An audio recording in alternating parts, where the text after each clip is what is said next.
King of Underbone. Ito yung titulo na kapag narinig mo, Raider 150 talaga kaagad ang papasok sa isip mo. So, sino ba naman ang hindi makakakilala sa hari? At sino ba naman ang di makakakilala sa motor na madami naman na talagang napatunayan pagdating sa motorcycle industry? Sa topic natin na ito guys, lilinawin ko lang po sa video na ito is ibibigay ko po ang impormasyon para doon sa mga nagtatanong sa akin kung ano ba talaga ang totoo. Uulitin ko po ha, magbibigay ako ng kasagutan sa mga nagtatanong sa akin, sa mga tanong nila kung ano ba talaga ang totoo. Kasi matagal na sa akin tinatanong ito at ngayon gagawan ko na nga po ng video para din magbigay linaw para sa ating mga viewers. Suzuki Raider 250. Yan ang sama-sama nating aalamin kung ano ba talaga ang katotohanan, kaya samahan nyo ako guys na pag-usapan ng King of Underbone na ito at alamin ang kanyang mga detalye. Pero bago yan, baka pwede naman na pa-subscribe ng aking YouTube channel. I-click mo na din ang notification bell para maging updated kayo sa mga susunod na i-upload ko. Guys, baka pwede naman na pa-like and follow ng aking Facebook page.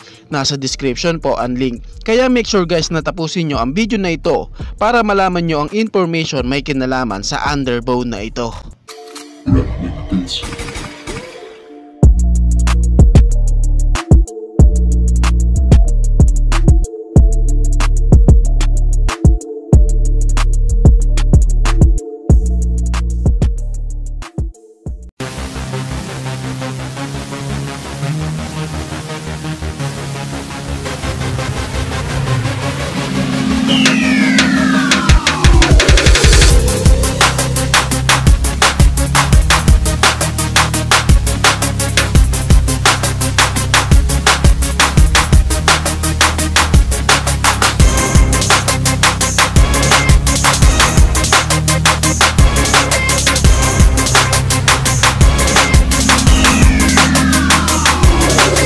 Suzuki Raider 250cc. Alam kong karamihan sa atin matagal nang alam ang tungkol sa Raider 250 na ito. Pero dito nga sa video na to guys is marami tayong aalamin.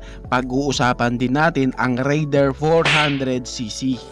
Wow! 400cc? Yes po. Kaya wait ka lang at lilinawin natin lahat yan dito sa video na ito. Syempre guys, hindi na natin patatagalin to. Ano ba ang meron sa Raider 250cc? So ito nga daw po guys is kargada ng 249 cubic centimeter engine displacement. Naka 4-stroke, single cylinder, dual overhead cam with 4 valves. Naka fuel injected and naka liquid cooled engine. Well, para sa engine na ito guys, makikitaan naman talaga na normal lang para sa 250cc.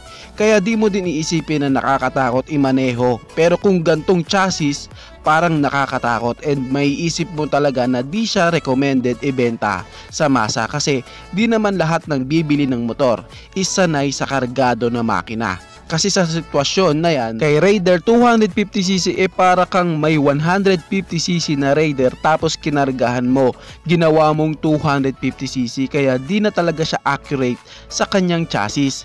Dahil dyan, mga bihasa lang na rider na sanay humawak ng kargado ang pwede nga pong humawak, kaya dyan pa lang parang tagilid na talaga tayo. And ito pa guys, sa kanyang power output, talagang malulula ka kasi meron nga siyang maximum power na 26.5 HP at 10,000 RPM and meron naman siyang maximum torque na 22.6 Newton meter of torque at 8,500 RPM. Grabe talaga to, talagang nakakatakot na, kung baga hari na siya ng mga hari. Wala na, finish na. Well, sa underbone category.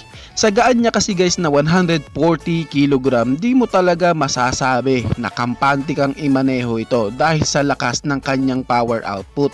Ngayon ang tanong, totoo ba na may Raider 250cc? Nakakalungkot mang sabihin guys, lalo na sa mga umaasa at nagtatanong sa akin, ito po ang katotohanan. Wala pong Raider 250cc. Ito po kasing kumalat na balitang ito is hindi talaga nagmula kay Suzuki ang article na ito. And alam nyo ba na may malaking problema na kinakaharap ngayon ang Raider 150 kasi may isang bansa na balak itong i-ban. kasi sa sobrang powerful ng motor na ito. Kung baga 150cc bike na kalaunan magiging track bike use only na lang. Hindi na siya street legal. Yes po, sa bansang Malaysia. Balak nga pong iban ang Raider 150. Gagawan ko na lang po guys ng video kung ano po ang reason nila bakit ibaban. Ngayon kung si Raider 150 is balak na iban, what if pa kaya kung si Raider 250? I think kung meron man talagang Raider 250, malamang na band ito sa lahat ng bansa. Pwede naman siya track bike use only na lang kasi di talaga siya angkop na gamitin sa public road. Sobrang delikado, kaya dito po is binigyang linaw ko lang po ang lahat ng nagtatanong sa akin para din maliwanagan sila kung ano ba talaga ang katotohanan kay Raider 250cc. Ngayon di ba sinabi mo may Raider 400cc? Well, kung titignan parang sobrang kalokohan na kasi kung yung 250cc pa lang nga guys is negative na, what if pa kaya si 400cc? Kaya sa tanong na yan guys, ang sagot po dyan is meron. Oops, mapapasama ako sa mga vlogger na nagsabing meron daw talagang 400cc. Well, ang 400cc kasi na ito guys is hindi po Suzuki. Ito po is Ninja 400 na minodified lang po na Raider looks. Tandaan guys nagbibigay ako ng linaw at sinasabi ko ang katotohanan sa video na ito para maiwasan ang mga fake news na ganito. Tandaan guys hindi ako ang nagpapakalat ng fake news. Sinasagot ko po ang katotohanan sa mga video na ganito. Sa physical appearance guys, talagang makikita mo na Raider talaga ito sa kanyang headlight, side pairings at yung unang tingin Raider talaga. Pero itong 400cc na ito guys, itong Raider 400 na ito guys is isa lamang pong modified motorcycle. Kumbaga gawa lang po ito ng malilikot na imahinasyon na may pera na tao. Kaya sa tanong na kung may Raider 400cc ba, malinaw pa sa sikat ng araw na wala po. Wala po at sobrang labo. Minsan kasi guys, may mga naglalabas dito sa social media ng mga fake news na ang nangyayari tuloy is mabilis naniniwala ang iba nating mga kababayan. Siyempre, andito ako para sabihin sa inyo ang katotohanan. Sa panahon kasi natin sa ngayon guys, madami talaga ang nagpapalakas ng motor. Madami na rin ang nagsasabi na sila ang malakas. Pero para sa akin guys, kung usapang King of Underbone, talagang Raider 150. Since 2009 pa talaga siyang nagahari ang motor na ito sa Underbone division, and hanggang ngayon siya pa din talaga ang kinikilala na King of Underbone sa 150cc. Si Raider, masasabi mo talaga na siya na talaga ang hari. Isipin mo sa sobrang lakas ng motor na ito, balak siyang i-band. Kaya matuwa na lang tayo kasi wala mang Raider 250cc o Raider 400cc, meron namang tunay na king na nakikita natin sa panahon natin sa ngayon, si Raider 150cc. Kayo guys, ano masasabi nyo sa motor na ito? Paki-comment naman ang inyong reaksyon. Maraming salamat po. Bago matapos ang video na to guys, baka pwede naman na pahingi ng isang like mula sa inyo bilang pagsuporta sa ating munting video. Maraming salamat po. Pwede mo na ding i-share para malaman din ng iba nating mga ka-rider.